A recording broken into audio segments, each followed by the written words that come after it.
الحمدللہ رب العالمین والصلاة والسلام علی رسولہ الکریم اما بعد فاعوذ باللہ من الشیطان الرجیم بسم اللہ الرحمن الرحیم انا انزلنا الیک الکتاب بالحق لتحکم بین الناس بما اراک اللہ ولا تکن للخائنین خصیما واستغفر اللہ ان اللہ کان غفورا رحیما۔ صدق اللہ العظیم۔ واجب الاحترام سامعین، السلام علیکم ورحمۃ اللہ وبرکاتہ۔ سورہ النساء کی 2 آیات 105 اور 106 تلاوت کرنے کی سعادت حاصل ہوئی ہے۔ ان کا ترجمہ یوں ہے: بے شک ہم نے نازل کی ہے آپ کی طرف یہ کتاب حق کے ساتھ تاکہ فیصلہ کریں آپ لوگوں میں اس کے مطابق جو دکھا دیا آپ کو اللہ تعالیٰ نے، اور نہ بنیے بددیانت لوگوں کی طرف سے جھگڑنے والے، اور مغفرت طلب کیجئے اللہ سے، بے شک اللہ تعالیٰ غفور الرحیم ہے، اللہ کا قول سچا ہے جو بڑی ہی عظمت والا ہے۔ عزیزان گرامی قدر، السلام علیکم ورحمۃ اللہ وبرکاتہ۔ ان چند آیات میں جو 2 آج میں نے تلاوت بھی کی ہیں، ایک واقعہ کے متعلق ذکر ہے، اور یہ اس واقعہ کے متعلق نازل ہوئی جو عہد رسالت میں ہوا تھا۔ انصار کے بنی ظفر قبیلہ کے ایک شخص جس کا نام تیمہ بن عبیرق تھا، اس نے اپنے ہمسایہ قتادہ بن نعمان کے مکان میں نقب لگا کر کچھ زرہیں اور آٹا کی بوری چرا لی، اور ایک یہودی زید بن سمین کے ہاں جا کر رکھ آیا۔ صبح ہی اور حضرت قتادہ کو جب چوری کا پتہ چلا تو انہوں نے اپنے پڑوسی تیمہ سے دریافت کیا۔ اس نے صاف انکار کر دیا اور قسم اٹھائی کہ مجھے اس کے متعلق علم تک نہیں۔ اتفاق یہ ہوا کہ آٹے کی بوری میں سوراخ تھا جس سے آٹا گرتا گیا۔ انہوں نے اس گرے ہوئے آٹے کے نشانات کا پیچھا کیا، چنانچہ وہ یہودی کے مکان تک پہنچ گئے۔ تلاش کرنے پر مال مسروقہ برآمد ہو گیا۔ اس یہودی نے کہا، میں چور نہیں بلکہ میرے پاس تیمہ یہ چیزیں رکھ گیا ہے۔ کئی یہودیوں نے اس کی تصدیق کی۔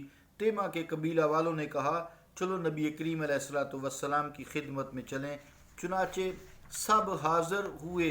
بنو ظفر کو اب علم ہو چکا تھا کہ چور یہودی نہیں بلکہ تیمہ ہے، لیکن اپنی بدنامی کے خوف سے وہ تیمہ کو ہر طریقہ سے بری ثابت کرنا چاہتے تھے، اس لیے اس کی حمایت میں بڑی سرگرمی دکھانے لگے، حتیٰ کہ حضور کریم علیہ السلام کی جناب میں بھی عرض کرنے لگے کہ اگر فیصلہ تیمہ کے خلاف ہوا تو بیچارہ ہلاک ہو جائے گا اور ذلت و رسوائی کی کوئی حد نہ رہے گی، اور یہودی جو اللہ اور اس کے رسول کا دشمن ہے وہ صاف بری ہو جائے گا۔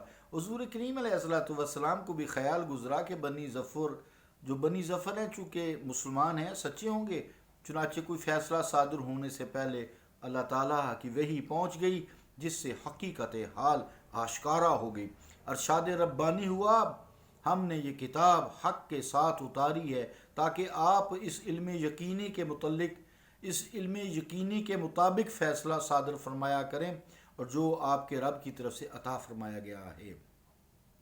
چنانچہ الشیخ رشید رضا فرماتے ہیں المنار میں، جس کا ترجمہ یوں ہے، یعنی احکام کے متعلق جو علم اللہ تعالیٰ نے اپنے نبی علیہ السلام کو عطا فرمایا، اس کی تعبیر ارا یعنی دکھا دینا سے ہے، تاکہ یہ پتہ چل جائے کہ اس علم میں ظن و گمان کا احتمال نہیں رہا، بلکہ ایسا یقینی اور قطعی ہے جیسے کسی چیز کا آنکھوں سے مشاہدہ کر لیا جاتا ہے۔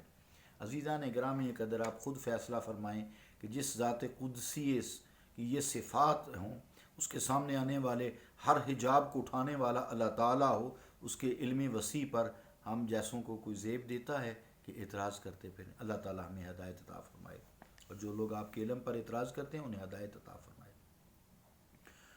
اب حضور کریم علیہ السلام کو منع فرمایا جا رہا ہے کہ آپ خائنوں کی طرفداری نہ کیا کریں، کیونکہ آپ کی ذات سے عدل و انصاف کی ساری عظمتیں وابستہ ہیں۔